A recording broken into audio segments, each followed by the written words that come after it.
लाठीचार्ज गरेको छ।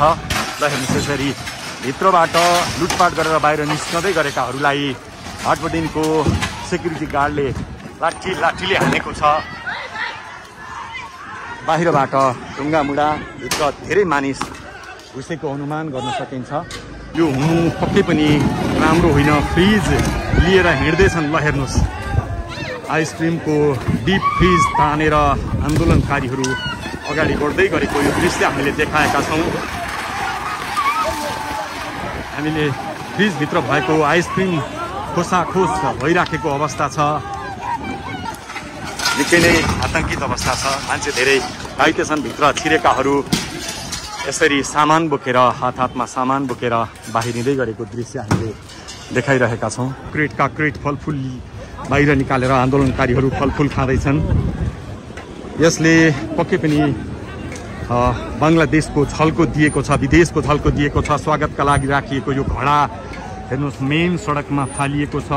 फलफुलका क्रेटहरू बाक्साहरू यसरी फालिएको छ र प्रहरी आइपुगेको छैन।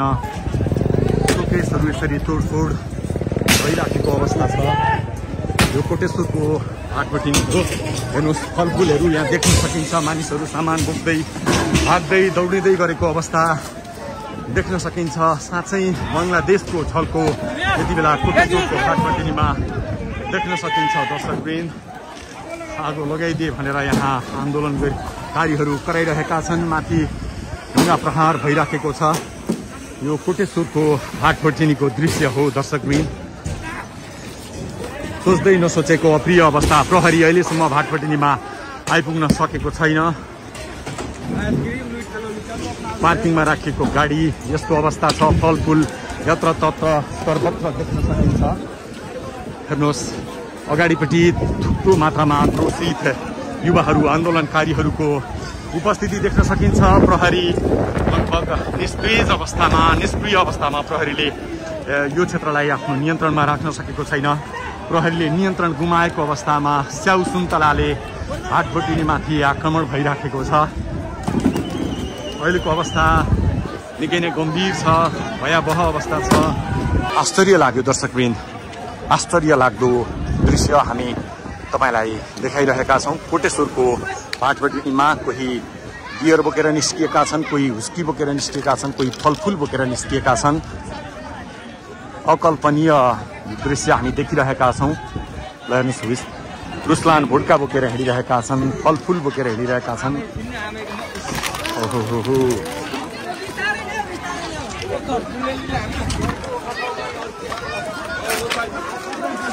भाटबटिनीमा लुटपाट मचिरहेको छ।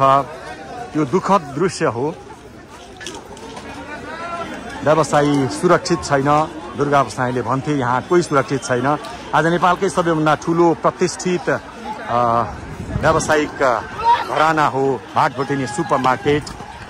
यो पनि लुटपाटको शिकार भएको छ, निशानामा परेको छ। मानिसहरू भागदौड गरिरहेका छन्। यसले निकै गम्भीर सङ्केत गरेको छ।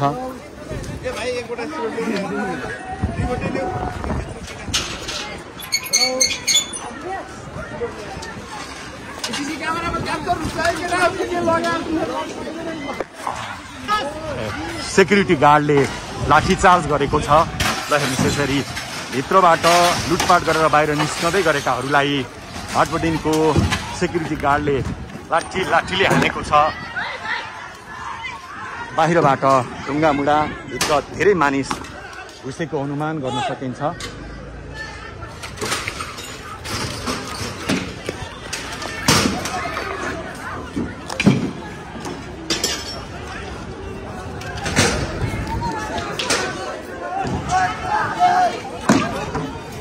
दर्शकवृन्द निकै नै अप्रिय अवस्था, डरलाग्दो अवस्था भाटबटिनी क्षेत्रमा देख्न सकिन्छ।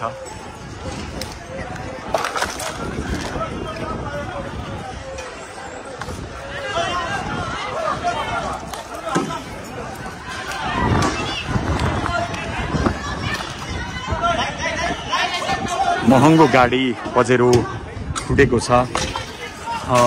पैसा स्वेप गर्ने स्वेप मेसिन गाडीको पनि फालिएको देख्न सकिन्छ। निकै नै आतंकित अवस्था छ। मान्छे धेरै घाइते छन्। भित्र छिरेकाहरू यसरी सामान बोकेर हातमा सामान बोकेर बाहिरिँदै गरेको दृश्य हामीले देखाइरहेका छौँ।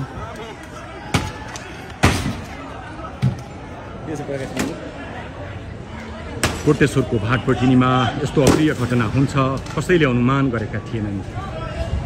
आन्दोलनकारीको जत्था भाटपटिनीभित्र प्रवेश गरिसके पछाडि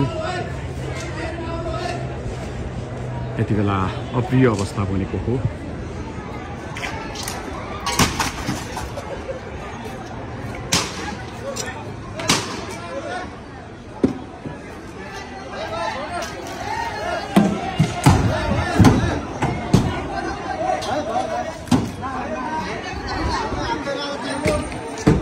आन्दोलनकारीहरू अझ बढी सशक्त बन्दै भाटपटिनीभित्र प्रवेश गर्दैछन्।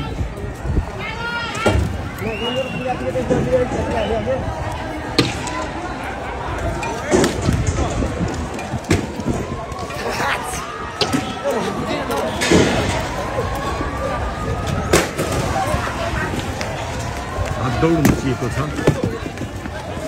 निकै ठुलो मात्रामा मानिसहरू भित्र छिरेको अनुमान गर्न सकिन्छ। दर्शकले निकै ठुलो मात्रामा आन्दोलनकारीहरू भित्र छिरेको हुन सक्ने अनुमान गरिन्छ। माथिबाट भाटपटिनीका कर्मचारीहरू हेर्दैछन्। यद्यपि यहाँ आन्दोलनकारीहरू पसेको धेरै समय भइसके पनि सुरक्षाकर्मी निरीह जस्तै देखिएको छ। सुरक्षाकर्मी आउन सकेको छैन। कोटेश्वरको भाटपटिनी क्षेत्र तनावग्रस्त अवस्था छ। यसले निकै ठुलो र गम्भीर सन्देश दिएको छ। राष्ट्र गम्भीर क्षणमा गम्भीर सङ्कटमा पसेको प्रमाणित भएको छ। दर्शकवृन्द, प्रहरी निकै अगाडि छ, तर थोरै मात्रै अगाडि छ। 500 मिटर अगाडि छ प्रहरी। यसतर्फ आउन आँट गरिरहेको छैन। प्रहरीले पनि कतै आन्दोलनकारीहरूसँग डराएको हो कि भन्ने सङ्केत यहाँ हुन्छ।